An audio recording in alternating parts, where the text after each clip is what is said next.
14 సంవత్సరాల తర్వాత శ్రీకృష్ణుడు కంసుని వధించి తన తల్లిదండ్రులను చెరసాల నుండి విముక్తులుగా చేసినప్పుడు దేవకి మాత, కన్నయ్య నిన్ను చేరుకోవడానికి నాకు ఎన్ని సంవత్సరాలు పట్టిందేంటి అని అడిగిందంట.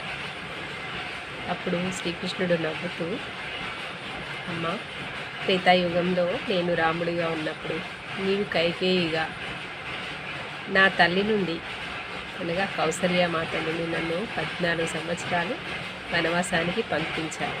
ఆ 14 సంవత్సరాలు కౌసల్యాదేవి పడిన వేదన ఇప్పుడు నువ్వు మళ్ళీ నాకు దూరంగా ఉండి అనుభవించవలసి వచ్చింది.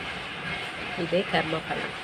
చూసారా, దేవుడి యొక్క తల్లిదండ్రులకు కూడా కర్మ యొక్క ఫలితాన్ని అనుభవించక తప్పటం లేదు. ఇంకా మానవ మాతృమైన మనం ఇంకా చెప్పండి.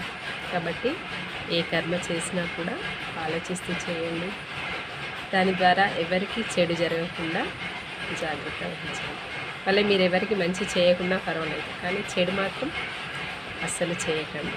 ఎందుకంటే అది తిరిగి కర్మఫలమే మిమ్మల్ని వేటాడుతుంది.